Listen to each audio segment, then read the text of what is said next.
Hello everybody, I'm Herman van Papenop, Head of Asset Allocation at Momentum Investments.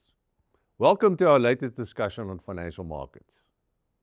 If the first half of 2026 has taught investors anything, it is that markets rarely move in a straight line.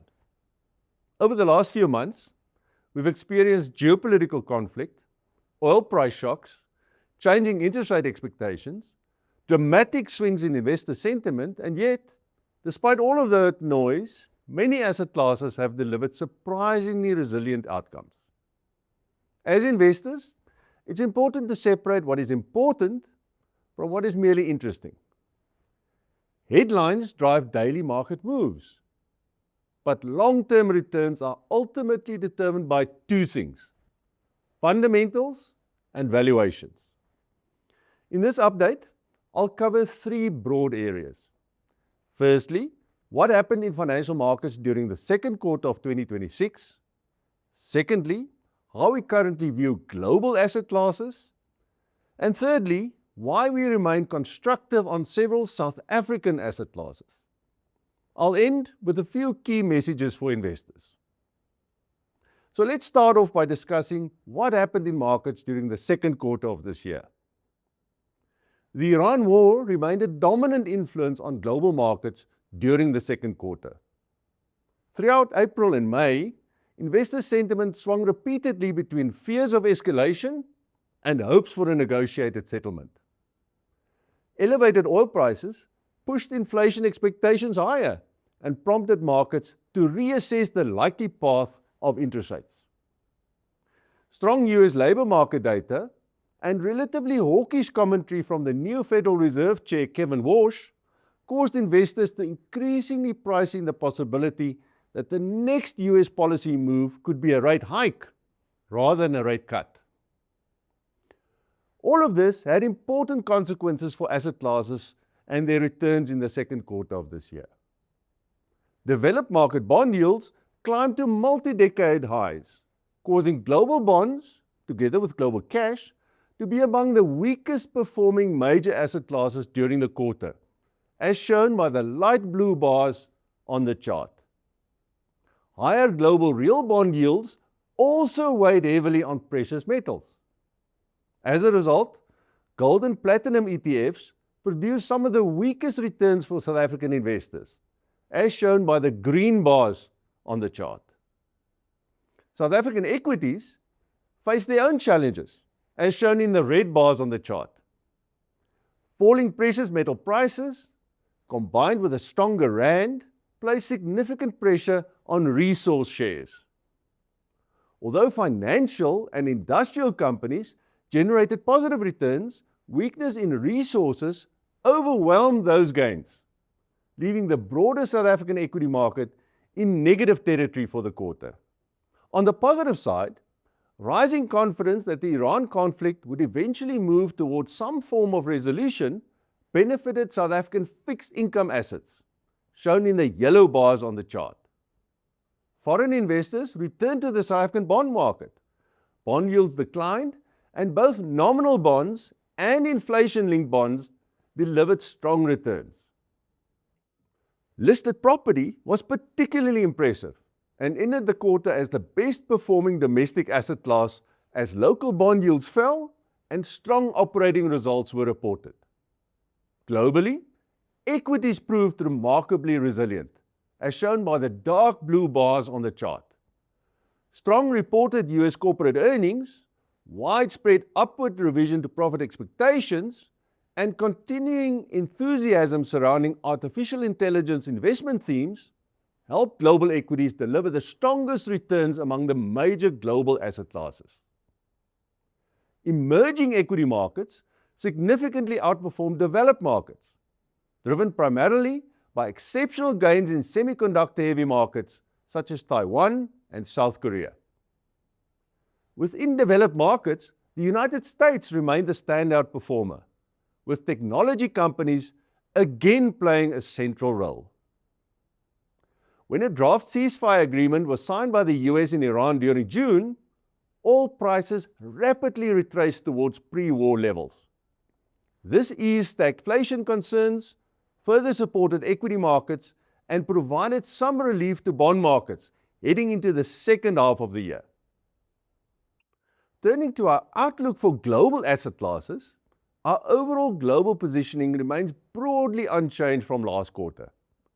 We continue to favor global equities over global bonds.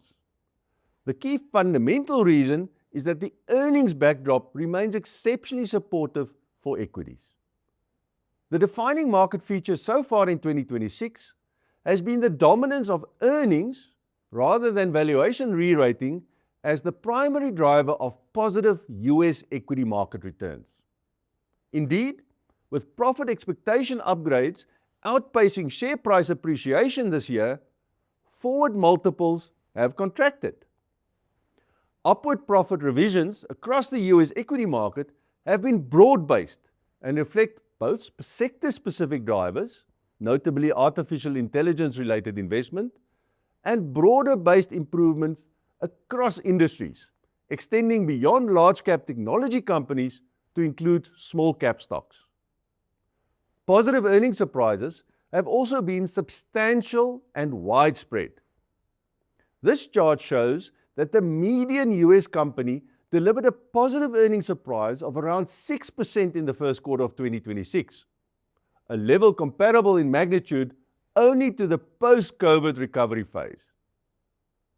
Given that already elevated expectations typically make such surprises harder to achieve, this underscores the strength of the current US earnings cycle.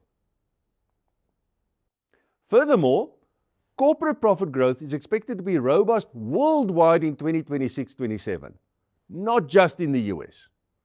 Following very high consensus regional earnings growth expected in 2026, shown in the red bars on the chart, profit growth rates across developed and emerging markets in 2027, the blue bars on the chart, will naturally be lower from this high base, but still anticipated to be above 10% in all regions, bar the UK, where consensus nonetheless still expects high single-digit profit growth. That provides an important fundamental anchor for equity markets. Having said all of this, we are not just blindly bullish on global equities. Valuations, particularly in the United States, remain elevated. Equity markets have also become increasingly sensitive to interest rate expectations. While strong economic data is often supportive of equities via the profit driver, it now sometimes has a negative equity market impact because investors worry it might keep policy rates and bond yields higher for longer. Within global equities, emerging markets remain particularly attractive. They offer strong earnings growth prospects, more compelling valuations, and meaningful exposure to long-term themes such as AI through semiconductor markets in Asia. We therefore continue to favor emerging equity markets relative to developed markets. Our view on global bonds remains cautious. The underlying fundamental bond drivers are largely negative, with rising inflation risks, elevated fiscal deficits, heavy government issuance requirements, and substantial US refinancing needs, all suggesting that bond yields may remain structurally higher than investors became accustomed to during the previous decade. Inflation remains a key concern for global bond markets due to the war in Iran. Since the start of the conflict, US month-on-month consumer inflation increases have averaged 0.4%. Assuming a 0.4% average monthly increase for the remainder of this year would push year-on-year inflation to around 4.5% by the end of 2026, the red line on the chart, while an average 0.3% monthly increase would result in close to 4% year-on-year inflation by year-end, as shown by the grey line on the chart. While companies can often pass on higher input costs to consumers, bondholders do not benefit from such pricing power. Rising inflation reduces the real value of fixed income returns, making bonds less attractive than equities on a fundamental basis, while undermining bonds' traditional defensive role. Furthermore, With US equity and bond returns predominantly positively correlated in recent years, US bonds have become less attractive as a consistent, diversifying asset within portfolios, particularly in an environment of higher inflation. As such, real assets such as infrastructure, commodities, and real estate have become more suitable to fulfill this diversification role. We remain wary of the macro challenges that global listed property face. Although certain property segments, such as data centers, senior housing, and logistics, benefit from strong structural demand and limited supply growth, these positive fundamentals are offset by valuation concerns and macro headwinds, primarily related to higher bond yields and rising financing costs. Relative valuations also remain less compelling than several alternative investment opportunities. Finally, gold remains an important diversifier within portfolios, although its price dynamics are complex and somewhat unpredictable. A key driver of the gold price in recent years has been aggressive central bank buying. This reflects a strategic shift away from the dominance of US dollar assets in central bank reserves since the weaponization of the US dollar in the global financial system as a response to the 2022 Russian invasion of Ukraine. As a result, strong central bank demand has significantly increased gold prices and weakened traditional relationships with US real bond yields since 2022. Gold ETF inflows have accentuated upward gold price moves since 2025. This originated from both investors looking to hedge overexposure to US dollar assets and speculators, with even stablecoin cryptocurrencies becoming large gold buyers in 2025. However, speculators are by nature weaker asset holders and were early gold sellers with the advent of the Iran war, putting additional downward pressure on gold prices since then. This chart shows that the negative traditional relationship between gold and real bond yields has re-emerged in 2026. Higher US real yields, in line with rising inflation and more negative Fed rate policy expectations due to the impact of the Iran war, have put downward pressure on gold prices in recent months, highlighting the asset's sensitivity to interest rate dynamics.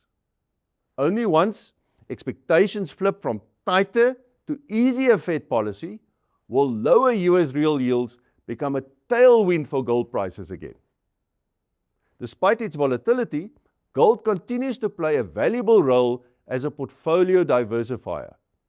Its low correlation with traditional asset classes enhances overall portfolio resilience, particularly in periods of heightened uncertainty. Let's now move on to our views on South African asset classes. While global assets offer selective opportunities, we think South African assets more generally provide some of the most compelling valuations available anywhere in the world.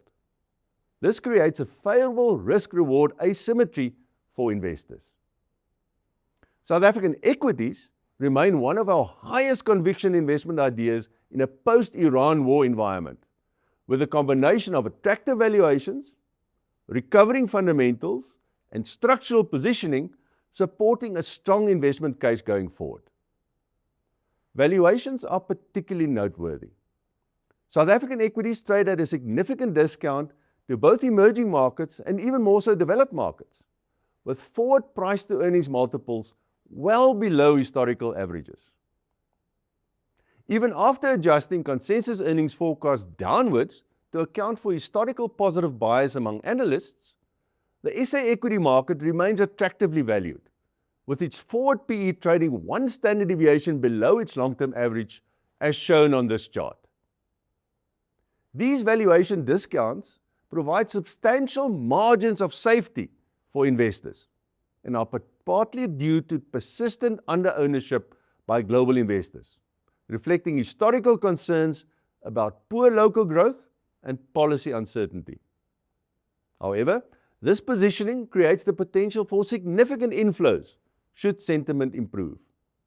Recent investor behavior highlights this dynamic. Foreign investors, after tentatively buying SA equities in the early part of 2026, withdrew during the escalation of the Iran conflict, becoming consistent net sellers of SA equities again. This underscores the high beta nature of SA markets to global risk sentiment. The underlying fundamentals for SA equities remain supportive. The domestic macroeconomic environment should improve after the war in Iran.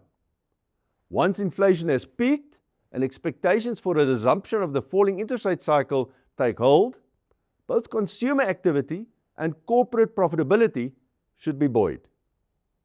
Separately, progress on structural reforms and improved policy credibility are gradually enhancing the investment climate.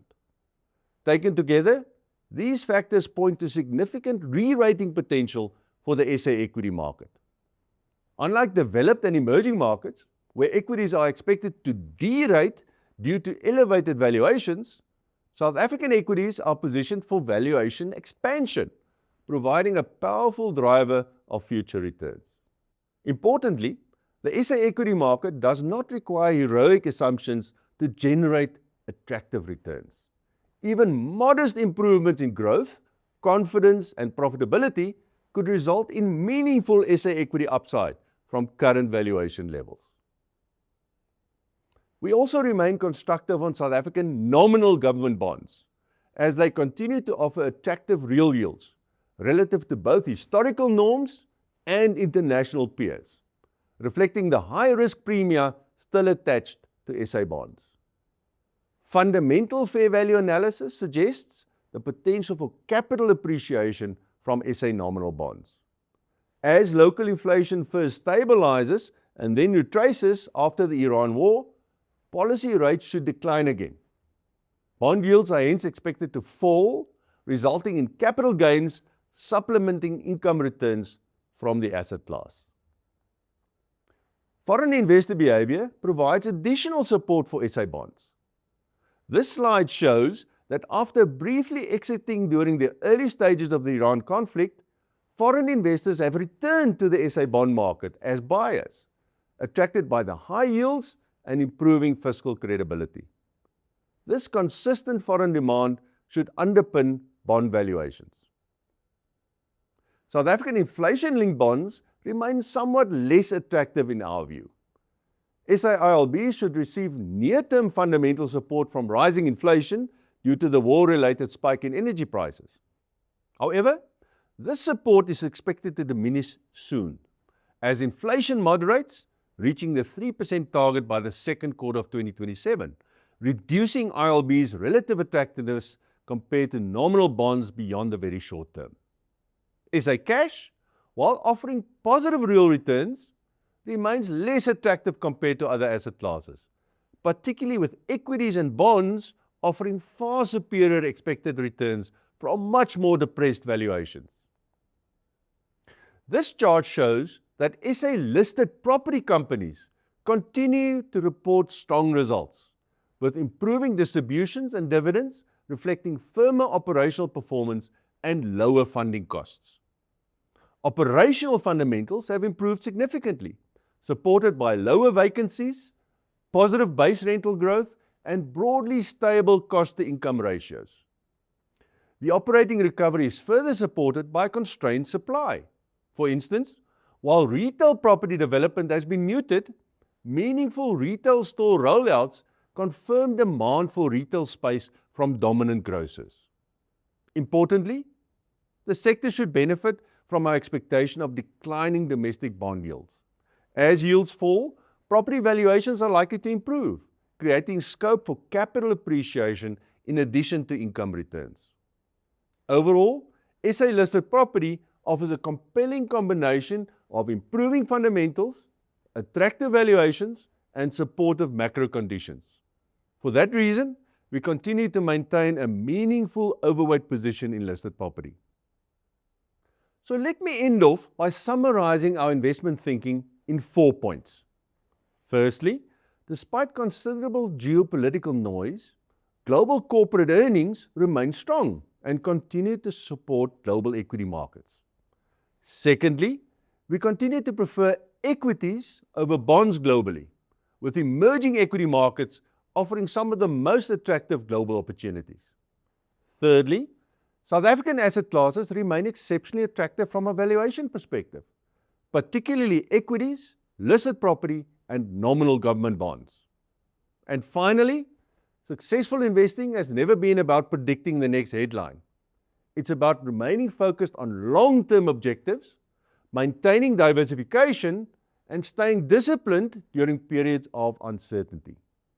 History consistently shows that investors who remain invested through difficult periods are generally rewarded, while those who react emotionally to short-term market moves often sacrifice long-term returns. Thank you for watching, and remember to stay invested through time.